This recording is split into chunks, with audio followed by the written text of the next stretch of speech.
Looking ahead now to Sunday, the second half of the weekend. Hard to believe it's already going to be the third weekend of August.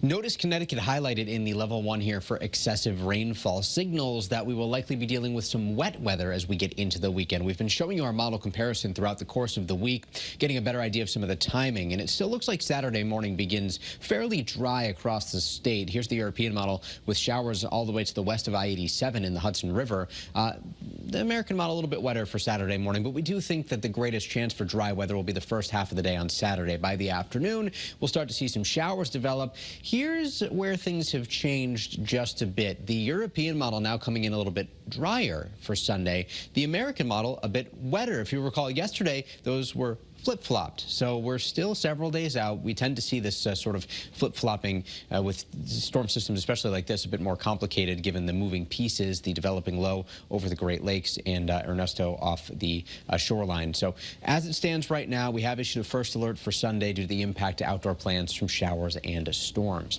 Temperatures across the state in the 80s, across most of the Northeast in the 80s. There are a couple of pockets of cooler air, though, where the showers have developed. Here's a view on our iCam in Waterbury, 70 degrees in the Brass City. In the distance, we can see some of the taller clouds associated with the downpours that have been developing, mainly isolated in nature, mostly along Route 7 at this point in time. First Alert Live radar showing 3 separate downpours, one in Kent, one in Cornwall, one in Norfolk and Canaan.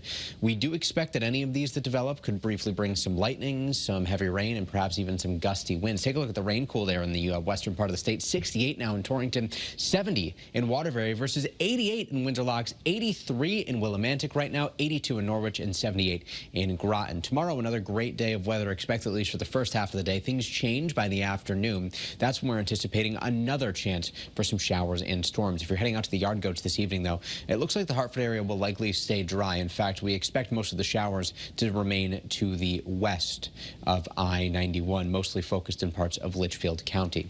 First Alert Futurecast shows once the sun sets, we will see the showers wind down entirely, and then as we begin the day tomorrow, we do so on a dry and bright note. But throughout the afternoon, we begin to see scattered showers and thunderstorms develop, especially to our north, and those will actually move in throughout the course of the afternoon and evening tomorrow. We're not expecting severe weather, but any storm that develops could briefly bring some gusty winds, and then Friday looking much drier. The other story that's been taking headlines here, Ernesto dropped quite a bit of rain on parts of Puerto Rico. It's now well north of the island, and it's forecast to keep moving north, becoming eventually a major hurricane, Category 3, as it approaches Bermuda, and later this weekend, well to the east of southern New England. So our first alert this weekend is focused on impacts from the developing storm system over the Great Lakes, turning muggier certainly on Saturday and Sunday. Showers developing later Saturday, unsettled Sunday, and that unsettled weather lasts into Monday too. Maybe an isolated shower by Tuesday. Wednesday next week actually looking quite nice along the shoreline. We'll likely see highs go from the 80s into the 70s for Saturday and Sunday. And Kara, again, all eyes really focused on the Sunday time frame for some heavy rain lasting into Monday, with improvements expected by this time next week.